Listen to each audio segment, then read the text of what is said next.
सृष्टि। संसार की रचना से पूर्व स्वर्ग में विलक्षण लोगों का एक बड़ा समुदाय रहता था, जिन्हें हम दिव्य ही कहेंगे। वे आकाश में उड़ सकते थे, धरती पर चल सकते थे और भय तथा क्रोध तो उनमें लेश मात्र भी न था, परंतु उनके पास वह सब था जो वे चाहते थे। वे आपस में लड़ने झगड़ने लगे, क्योंकि उनके पास करने के लिए इससे बेहतर कुछ था ही नहीं। उस समय सब प्राणियों की सृष्टि करने वाले परमात्मा ने निश्चय किया कि उनकी दुष्टता का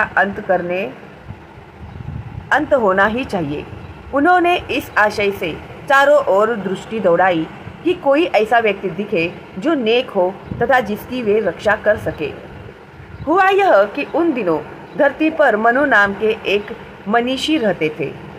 वे एक नदी के तट पर रहते थे।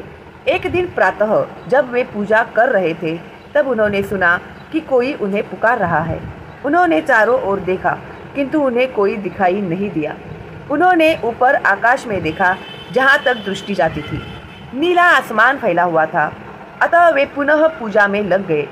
फिर आवाज आई, हे मनीषी, मेरी सहायता करो, मैं बड़े संकट में हूँ। इस बार मनु ने नदी के जल में देखा तो उन्हें एक नन्ही सी मछली दिखाई दी। वे उसके पास जाकर बोले, नन्ही मछली, क्या तुम ही मुझे पुकार रही थी? मैं तुम्हारी क्या सहायता कर सकता हूँ? हे महापुरुष, मछली बोली, मैं भयभीत हूँ।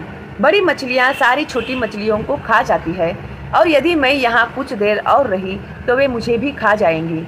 मैं आपसे विनती करती हूँ, मुझे यहाँ से निकाल कर ले जाइए। मनु को दया आ गई और पानी में अपने हाथों की अंजलि बनाकर उन्होंने नन्ही मछली को उसमें भर लिया। फिर वे घर गए और एक छोटे से मिट्टी के पात्र में उसे डाल दिया। प्रतिदिन वे उसे भोजन लाकर देते और एक बच्चे के समान उसकी देखभाल करते। नन्ही मछली दिन दुनी रात चौगुनी बढ़ने लगी और जल्दी ही इतनी बड़ी हो गई कि मनु ने उसे मिट्टी के पात्र से निकालकर एक तालाब में डाल दिया। शीघ्र ही तालाब भी मछली के लिए छोटा पड़ने लगा। वह बढ़ती ही गई। अब तक मनु समझ ही गए होंगे कि यह कोई साधारण मछली नहीं थी, पर उन दिनों तरह तरह की अद्भुत बातें होती रहती थी। अतः वे चुप रहे और मछली का पालन पोषण इस तरह करते रहे मानो ऐसा काम करते रहे हो। जब मछली तालाब की दृष्टि से बहुत बड़ी हो गई तो मनु ने उसे ले जाकर गंगा नदी में डाल दिया। गंगा एक पवित्र नदी थी, जिसमें किसी मछली को कोई हानि नहीं पहुंचती। इस पर भी मछली को संतोष न हुआ। प्रभु, वह मनु से बोली, आपने मुझ पर बहुत दया की है। मुझे नदी में बहुत घुटन होती है। मेरा शरीर विशाल है, कृपया आप मुझे समुद्र में ले जाइए।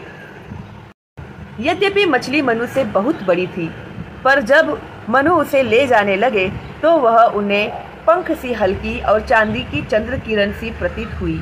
मनु को उसे समुद्र तक ले जाने में बिल्कुल कष्ट नहीं हुआ। जब वे समुद्र तक पहुंच गए तब मुस्कुराकर मछली बोली, मनु, तुमने बड़े यत्न व प्रेम से मेरी रक्षा की है। जो मैं तुम्हें बता रही हूँ उसे सुनो। संसार का अंत आ गया है और सभी प्राणी नष्ट हो जाएंगे। जैसा मैं तुमसे कहती हूँ वैसा करो और तुम बच जाओगे। एक नाव बनाओ और उसके चारों ओर एक लंबी रस्सी दृढ़ता से बांध लो।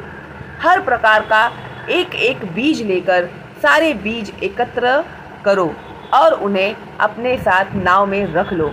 जैसे ही संसार के छोर पर जल प्रवाह टकराए, तुम नाव पर चढ़कर मेरी प्रतीक्षा करना।